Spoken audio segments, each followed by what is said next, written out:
Lawrence पावर्ल्स ने एक किताब लिखी जिसका नाम था मॉर्निंग्स ऑफ मैजिशियंस।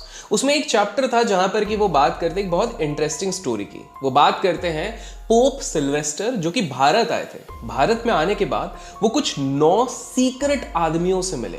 उनसे मिलने के बाद उन्होंने उनसे काफी सारे टूल्स एक्सचेंज किए, कुछ एग्रीमेंट करा और वो टूल्स लेके वो चले गए विदेश। विदेश में इस गैजेट को जब देखा गया तो उनमें से एक था ब्रॉन्ज का डॉल, एक ब्रॉन्ज डॉल थी। 1954 में जब इस ब्रोंज डॉल पे स्टडी करी गई, बाद में जब मतलब जो रिमेन्स पाए गए तो पता लगा कि ये बाइनरी नंबर से बनाई गई थी और ये आज के टाइम पे आर्टिफिशियल इंटेलिजेंस जो हम बोलते हैं वहां पर यूज की जाती है। तो याद रखिए हम 1954 की बात करें।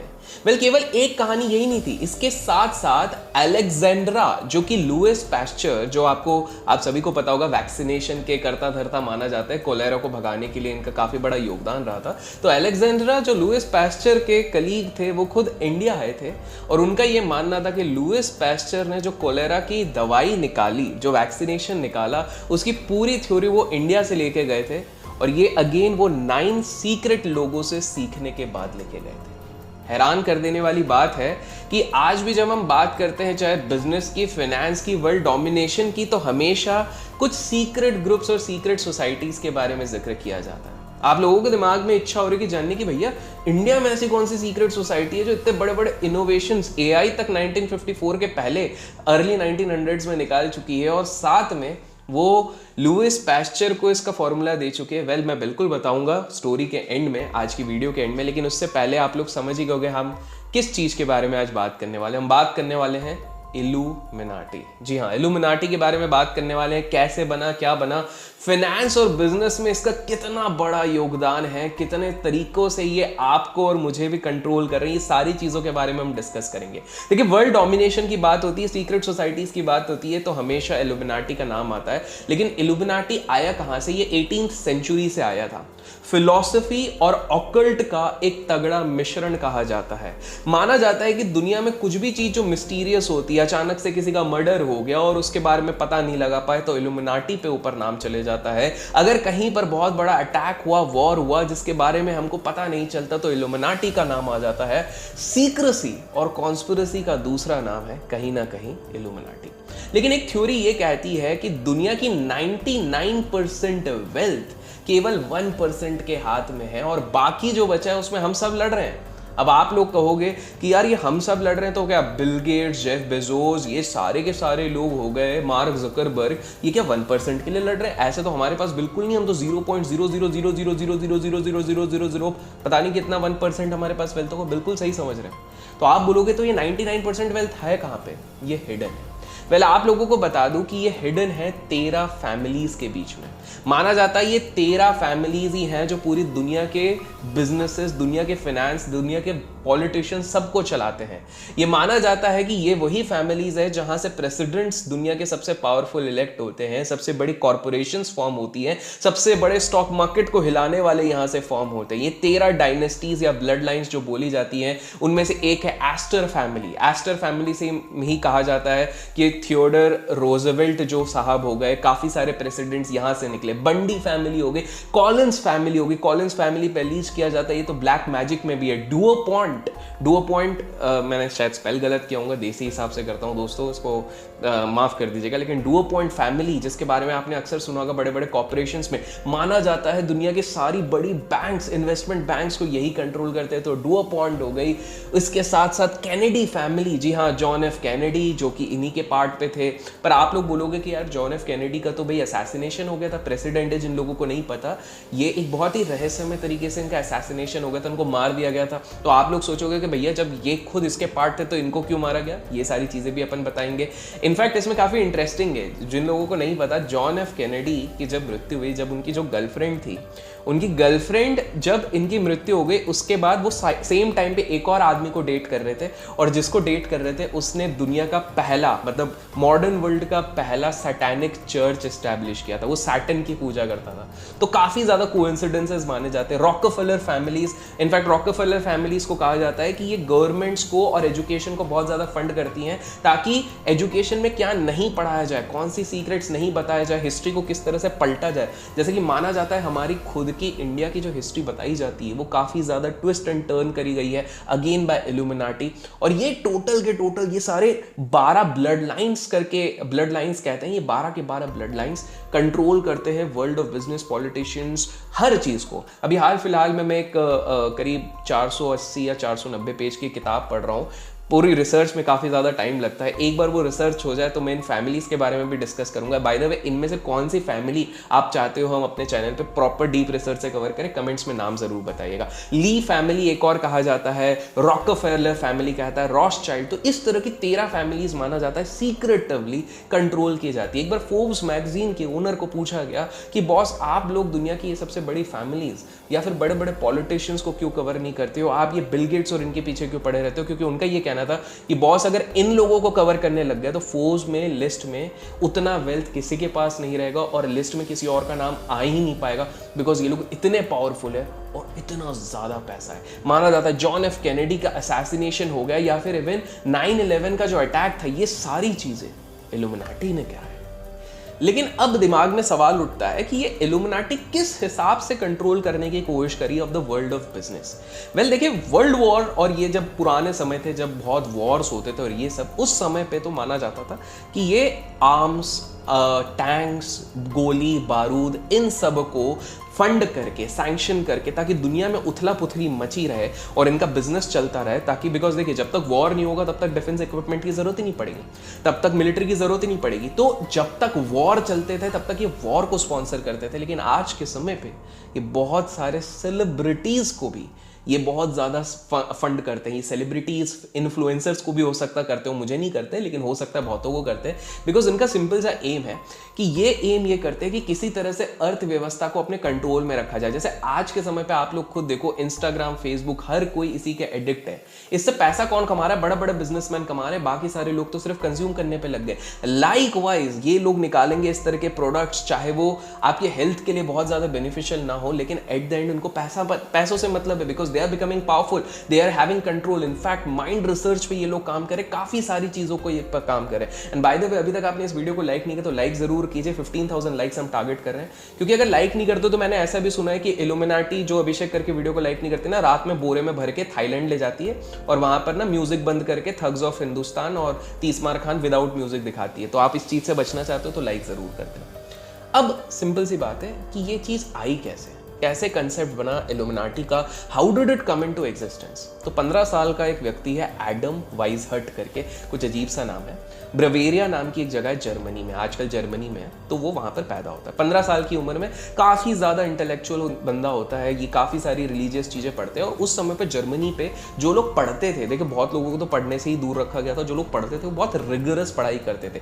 1768 में जब ये ग्रेजुएट हुआ तो उसको काफी ज्ञानी माना जाने लग गया था, इंटेलेक्चुअल माना जाने लग गया था, रिगरस एजुकेशन से ये जा रहा था। तो इसने जब एजुकेशन सिस्टम को एंटर किया, यूनिवर्सिटी में पढ़ाना शुरू किया, तो उसको एक चीज समझ में आई कि भाई साहब बहुत चीज गलत हो रही है हमारे देश में। हमारे देश में इतनी सारी चीजें गलत इसलिए हो रही हैं बिकॉज रिलीजन का थोपा जा रहा है काफी सारे लोगों को, काफी सारे लोगों को डिबेट करने का मौका नहीं दिया जाता, आम जनता के पास ज्यादा पावर है नहीं, काफी सारी चीजें दी नहीं जाती है।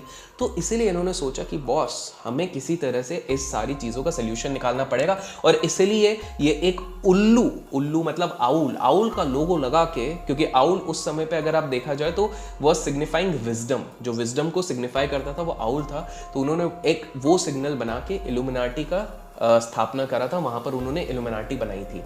आज माना जाता है कि वर्ल्ड के इवन जो ऑन पेपर 50% रिचेस्ट लोग हैं, वो कहीं ना कहीं इल्यूमिनाटी से ताल्लुक रखते हैं। कैसे क्या, हम सारे एग्जाम्पल की बात करेंगे, लेकिन हिस्ट्री में थोड़ा और जाते हैं। तो 1776 में जब यही प्रोफेसर ने ये गठन किया था, तो उस समय पे केवल 5 स्टूडेंट्स इसके साथ जुड़े हुए थे और इनका केवल एम था कि जो बेकार की चीज़ें चल रही है, जो सोसाइटी के इल्यूजन से, इन सारी चीज़ों से छुटकारा दिलाना हुआ है। धीरे धीरे करके इसमें 3000 लोग ज्वाइन करने लग गए थे। ये इसलिए ज्वाइन होने लग गए थे बिकॉज ये लोग परेशान थे कि सेंट्रल गवर्नमेंट पूरा पावर दिखाने की कोशिश करती है, मतलब किंग्स पूरी तरीके से पावर दिखाने की कोशिश करती है, लोग बहस नहीं कर पाते हैं।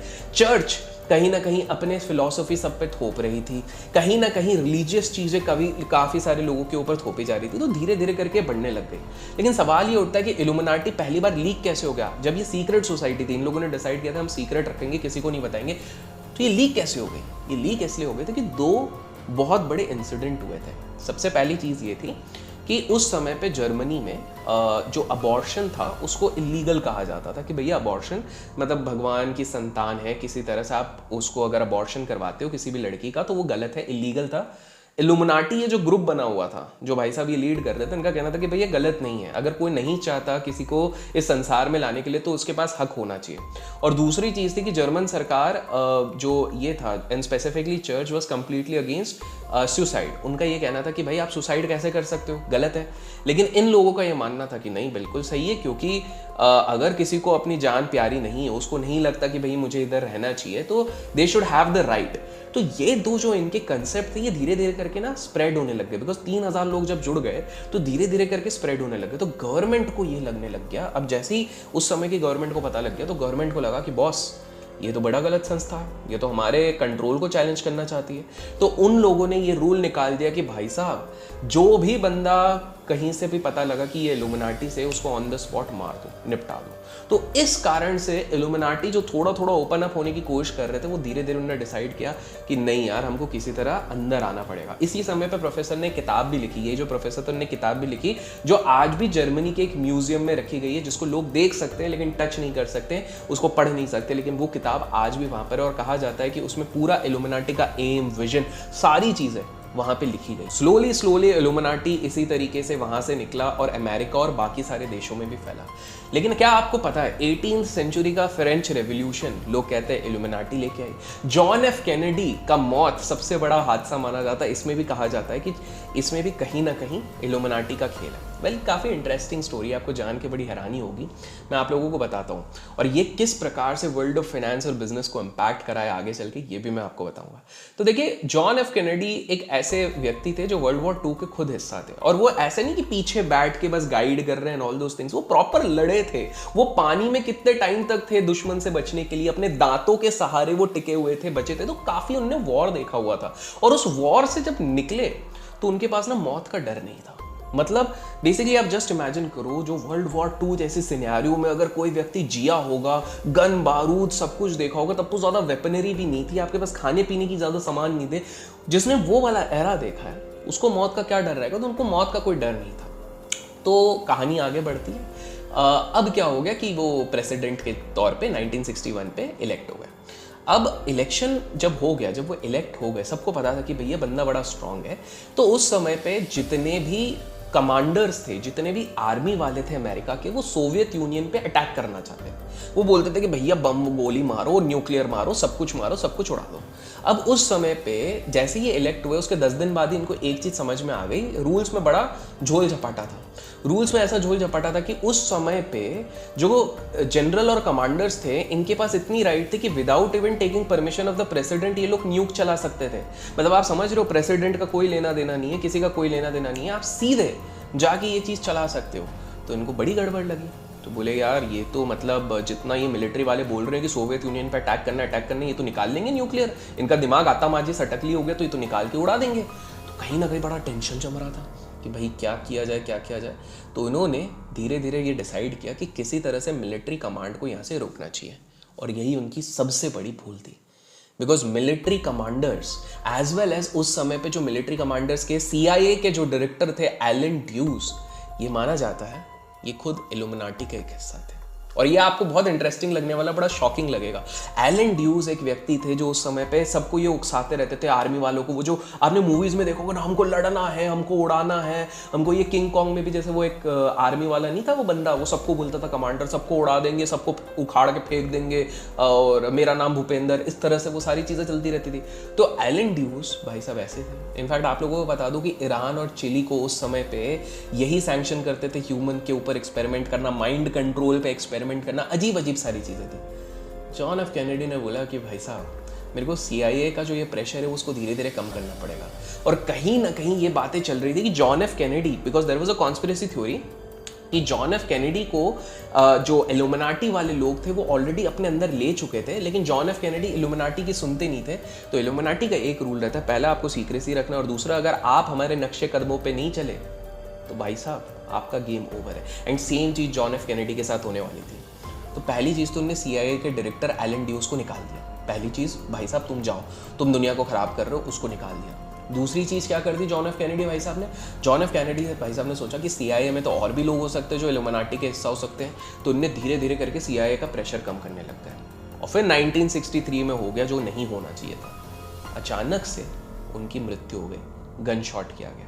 माना जाता है कि उनका गन शॉट जब किया गया तो उस समय पे एक लेडी वहां पर अवेलेबल थी जिसके पास फोटो कैमरा जैसा एक इक्विपमेंट था, उसी से गोली चलाई गई थी क्योंकि उसके अंदर पिस्टल था। वो पहली बार केवल उसी स्पीच के दौरान दिखी गई जब इनको गन शॉट किया गया था और आखिरी बार भी तभी दिखी गई। उसके बाद इनका कोई लेना देना नहीं है। काफी सारे इनके जो गार्ड्स थे और इन सबने बोला हमने उस लड़की को कभी देखा नहीं, तो बाद में फोटो में पता लगा और काफी सारे लोगों ने कहा ये इल्यूमिनाटी के हिस्सा थी। इससे ज्यादा शॉकिंग चीज ये थी कि इनकी मृत्यु होने के बाद जब इन्वेस्टिगेशन करने के लिए टीम बनाई गई तो पता है किसको अपॉइंट किया गया? अपॉइंट किया गया था एलन ड्यूस। जी हाँ, वही व्यक्ति जिसको स्पेक्युलेट किया जाता जो इल्यूमिनाटी ग्रुप का हिस्सा था, उसी को डायरेक्टर बनाया गया उसी बंदे की मौत को एनालाइज करने के लिए, जिसमें हो सकता है शायद उन्हीं का हाथ हो सकता है, मैं नहीं कह रहा हूँ।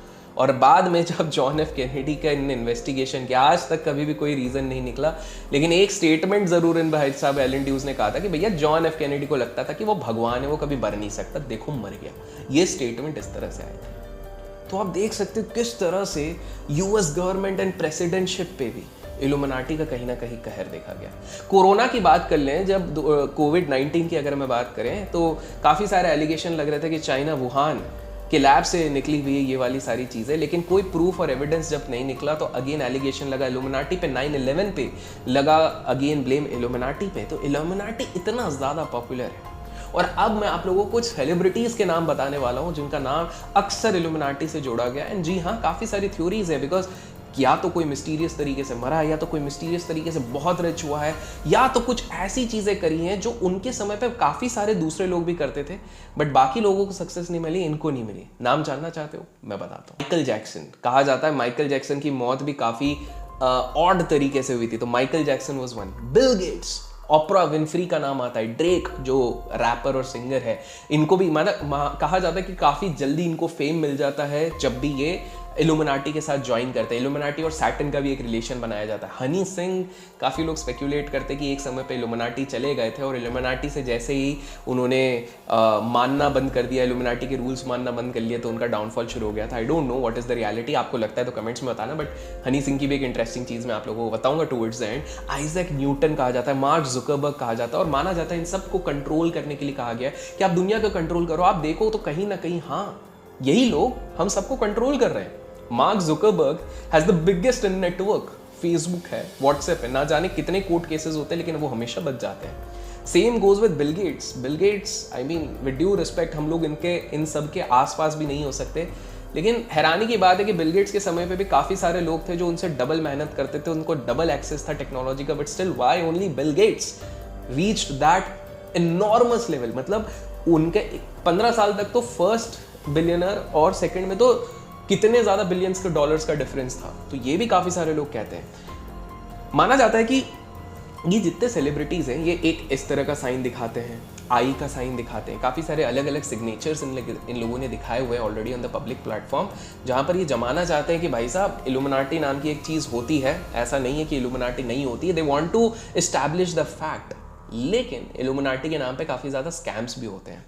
उससे पहले ये मैं बताऊं कि वो स्कैम कैसे होते हैं, मैं बताता हूँ कि इल्यूमिनाटी की एक थ्योरी ये भी कहती है कि जिस तरह से भगवान की हम सब पूजा करते हैं वैसे ही एक और एंगल होता है शैतान का। और ये दुनिया के सबसे बड़े बिलियनर, सबसे बड़े हेज फंड मैनेजर्स, सबसे बड़े सक्सेसफुल लोग, ये लोग अपनी आत्मा को शैतान को बेच देते हैं। कुछ लोगों को लग रहा होगा अभिषेक आज तुम कॉन्स्पिरेसी थ्योरी बता रहे हो, नहीं, I am just presenting all the facts and figures जो ऑलरेडी पब्लिक डोमेन पे हैं अराउंड इल्यूमिनाटी।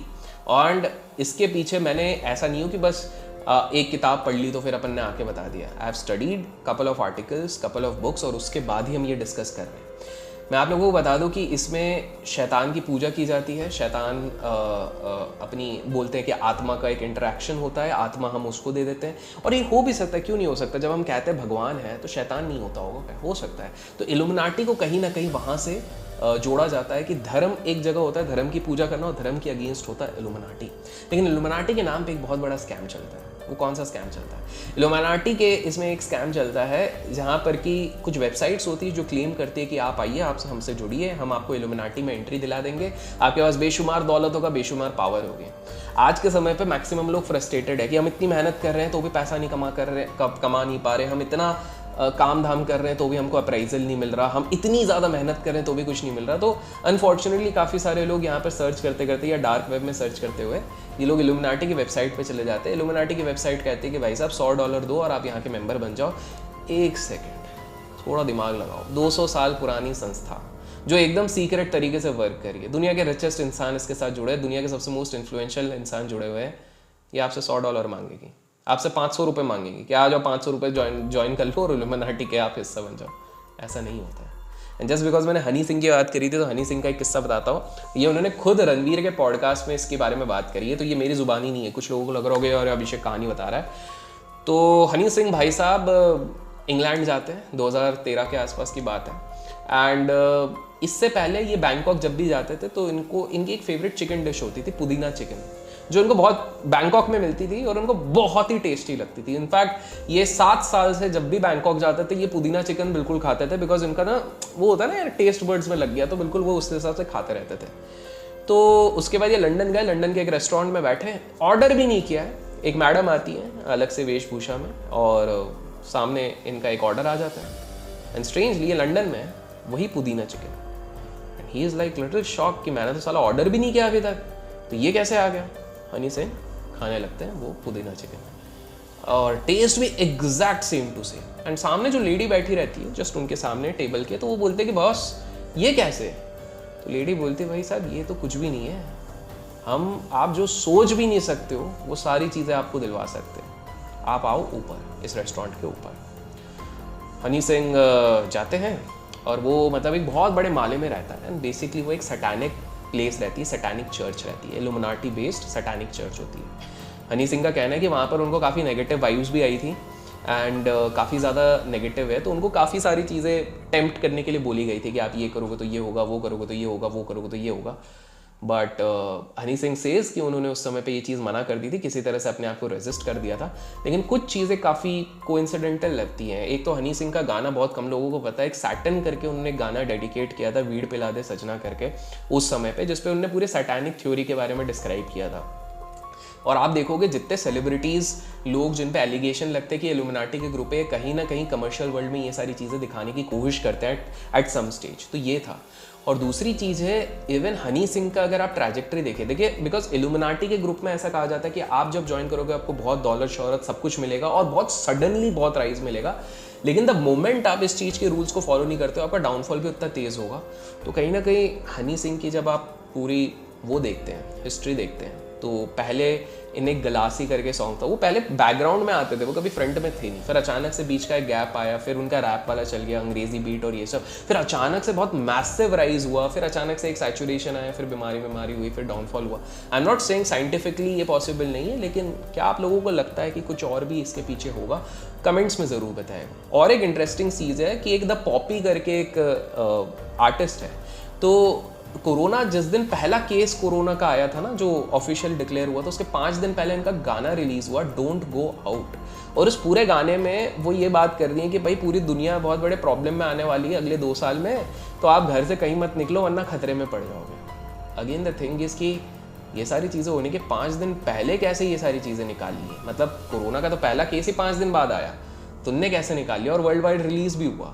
स्पेकुलेट ये किया जाता है कि इल्यूमिनाटी के लोगों ने ऐसी टेक्नोलॉजी, ऐसी चीज़ें डिराइव करके रखी है जिससे ये लोग फ्यूचर देख सकते हैं, मनी पावर को कंट्रोल कर सकते हैं, पॉलिटिक्स को कंट्रोल कर सकते हैं, नेचुरल डिजास्टर्स को कंट्रोल कर सकते हैं, वर्ल्ड इकोनॉमी को कंट्रोल कर सकते हैं, कब गिराना है कब उठाना है, ये सब इनके हाथ में। 2020 में इल्यूमिनाटी के काफ़ी सारे मेंबर्स का पैसा भी शेयर बाजार में लगा पड़ा हुआ था in terms of their investment. और इसलिए कहा जाता है कि बहुत तरीकों से कोशिश की गई ताकि फेड भी इनके कंट्रोल में है, किसी तरह से पैसों का इतना प्रिंट किया जाए ताकि मार्केट को स्टेबलाइज किया जाए। 30 साल साल में आज तक इतने जल्दी कभी रिकवरी नहीं हुई जितना उस समय पे हुआ था।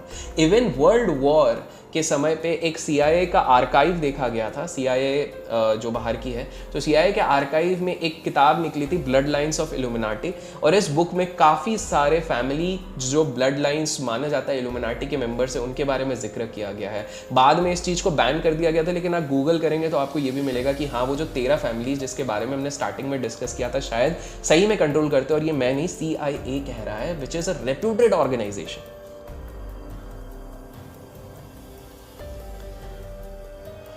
और अब हम बढ़ते हैं towards the end of the story. तो इल्यूमिनाटी का वर्ड आया था इल्यूमिनेटस, जो लेटिन वर्ड है। लेटिन वर्ड में इसका मतलब होता है एनलाइटमेंट, आपको एनलाइटमेंट मिलेगा।